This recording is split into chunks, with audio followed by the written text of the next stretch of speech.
Assalamualaikum warahmatullahi wabarakatuh. Kami dari kelompok 11 akan mempresentasikan tentang sistem suspended growth.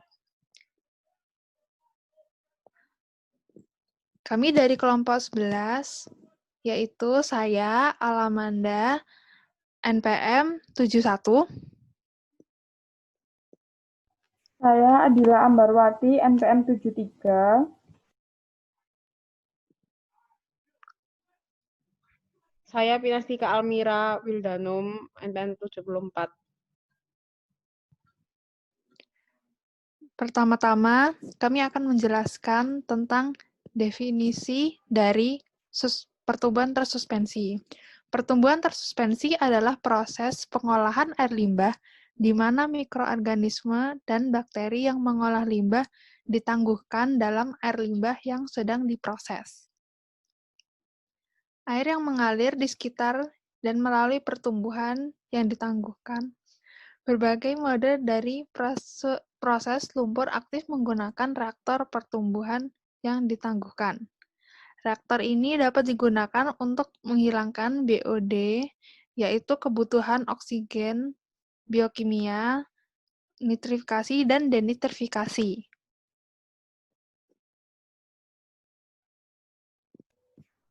Selanjutnya adalah konsep dari suspended growth. Yang pertama, ada proses pengolahan biologis untuk air limbah kota yang digunakan dan dihentikan pertumbuhannya. Yang kedua, proses pertumbuhan tersuspensi terutama terjadinya di ruang aerasi di mana oksidasi reaksi sintetis dan respirasi endogen terjadi. Di sisi lain, bahan organik akan menjadi sumber karbon untuk bakteri denitrifikasi yang bertanggung jawab untuk denitrifikasi. Yang ketiga, efisien pembuatan nitrogen tidak hanya dibatasi dengan menggunakan bakteri autotrofik, tetapi juga nitrifikasi denitrifikasi pintas, yaitu STND. Dalam bioreaktor membran atau MBR, mampu menghilangkan lebih dari 90% organik dan nitrogen. Yang keempat, selain nitrifikasi dan nitrifikasi, proses oksidasi amonium anaerob dikombinasikan dengan proses nitrifikasi pasial adalah salah satu teknologi yang ditemukan untuk mengolah air limbah kandungan nitrogen yang tinggi.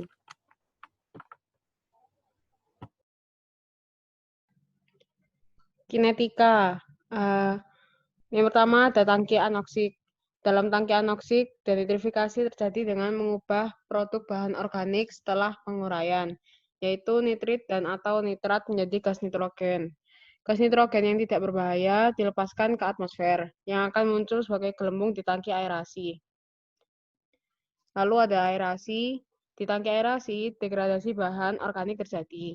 Bahan organik dari air limbah mentah akan teroksidasi dan menghasilkan amonia. Produk akhir dari oksidasi, terutama amonia, akan teroksidasi lagi menjadi nitrit dan nitrat. Oksidasi menggunakan mikroorganisme anaerob. Lalu ada clarifier. Dalam mesin penjernih, lumpur akan mengendap di bagian bawah dan kelebihan lumpur yang tidak diinginkan, limbah yang diaktifkan, dalam kurung WAS, akan terbuang sementara lumpur teraktivasi daur ulang, dalam kurung RAS, akan didaur ulang kembali ke aerasi untuk menjaga konsentrasi biomasa oleh pompa RAS. Next.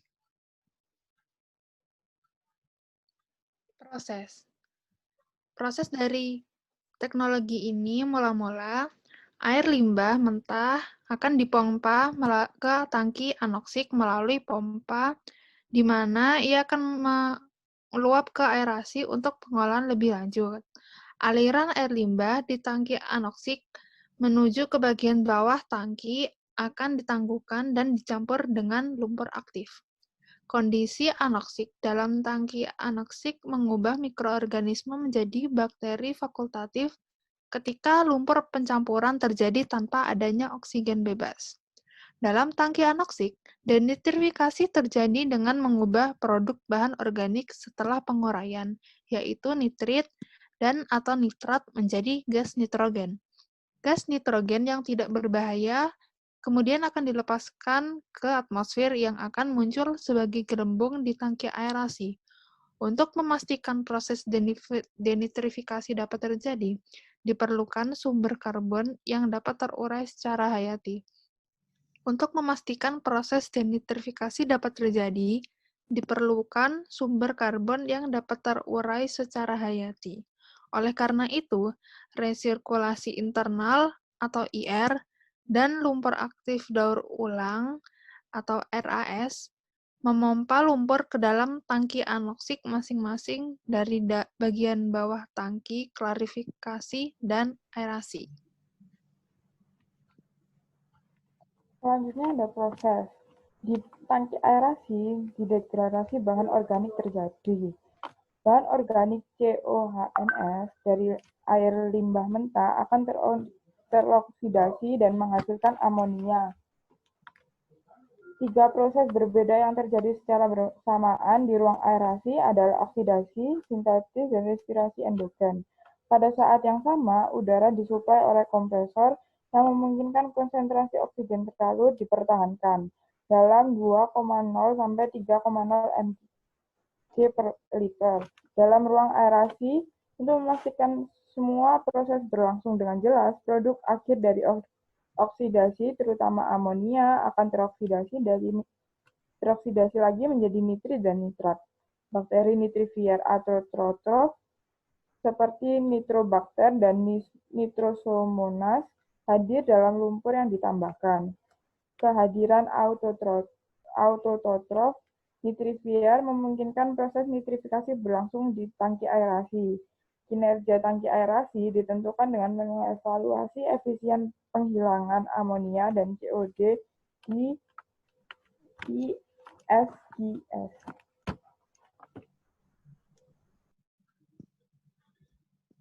Lumpur yang diperoleh dari ruang aerasi STP-UTP ditambahkan ke tangki aerasi SGS untuk menyediakan makanan bagi mikroorganisme. Air limbah di tangki aerasi mengalir ke permukaan melalui penyangga konsentris yang bertindak sebagai membran. Selain itu, WS yang digunakan sebagai pupuk karena mengandung konten nitrat tinggi. Air yang diolah jernih akan mengalir keluar dari pipa dan itu adalah efluen. Dalam mesin penjernih, lumpur akan mengendap di bagian bawah dan kelebihan lumpur yang tidak diinginkan limbah yang diaktifkan WAS akan terbuang sementara lumpur teraktivasi daur ulang dalam kurung RAS akan didaur ulang kembali ke aerasi untuk menjaga konsentrasi biomasa dengan pompa RAS. Berikut adalah gambar dari tangki reaktor atau subsistem dari suspended growth ini. Penghapusan kinerja zat. Karakteristik air limbah terkandung oleh konsentrasi tinggi amonia, nitrat, fosfor. Penghapusan COD 72% dicapai pada ISGS sebagai nilai rata-rata sepanjang seluruh fase pada nilai efluen 46 mg per liter. Ada sedikit penurunan persentase pelepasan dalam beberapa hari terakhir sebelum akhir periode pengujian karena kegagalan pompa RAS. Efisiensi penghilangan amonia rata-rata 95% pada 1,22 mg per liter telah dicapai selama periode percobaan. Pada hari pengambilan sampel pertama, efisiensi pelepasan adalah 70%, yang sangat rendah karena reaktor masih tidak stabil dan lumpur baru ditambahkan pada hari ke-1. Penghapusan amonia mulai stabil setelah itu dan tetap sekitar 90% ke atas, yang sangat baik. Proses nitrifikasi dalam tangki aerasi telah meningkat secara signifikan. Efisiensi penghilangan nitrat diperoleh nilai rata-rata 43%. Dari hari pengambilan sampel 6 sesudahnya, nitrifier semakin stabil dan berlipat ganda.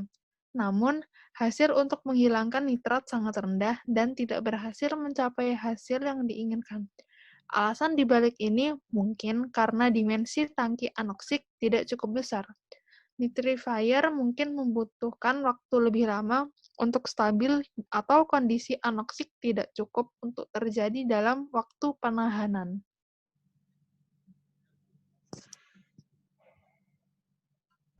Selanjutnya ada kriteria desain. Yang pertama ada daur ulang. Dalam tangki anoksik, sumber karbon yang dapat terurai dibutuhkan. Oleh karena itu, resirkulasi internal atau IR dan lumpur aktif daur ulang atau RAS memompa lumpur ke dalam tangki anoksik masing-masing dari bagian bawah tangki klarifikasi dan aerasi. Dalam mesin penjernih, lumpur akan mengendap di bagian bawah dan kelebihan lumpur yang tidak diinginkan limbah yang diaktifkan atau WAS akan terbuang sementara. Lumpur teraktivasi daur ulang atau RAS akan didaur ulang kembali ke aerasi untuk menjaga konsentrasi biomasa dengan pompa RAS. Selain itu, WS digunakan sebagai pupuk karena mengandung konten nitrat tinggi. Air yang diolah jernih akan mengalir keluar dari pipa dan itu adalah efluen. Yang kedua adalah laju aliran. Variasi dalam laju aliran dan konsentrasi menambah variabilitas pada operasi perawatan. Dalam operasi pengolahan air limbah, proyek akan tunduk pada aliran, dan kualitas yang bervariasi dan menyediakan bak pemerataan akan memperlancar variasi dalam laju aliran dan kualitas. Dengan operasi yang stabil yang dihasilkan dari operasi pengolahan. Koefisien biokinetika KD diperoleh melalui ini. Berikut ini adalah rumusnya. Next. Kelebihan dan kekurangan. Keuntungan dari teknologi ini yaitu SRT operasional selama 40 hari telah terbukti efektif dan stabil. Selain itu, pemuatan nutrisi yang ditunjukkan dalam rasio CNP telah mencapai 100:14:8, lebih dari persyaratan nutrisi minimum. Selain itu, perlindungan yang baik terhadap racun. Untuk kerugian dari teknologi ini yaitu penghapusan nitrat dalam tangki anoksik rendah karena dimensi tangki anoksik tidak cukup besar. Nitrifier mungkin membutuhkan waktu lebih lama untuk stabil atau kondisi anoksik tidak cukup untuk terjadi dalam waktu penahanan.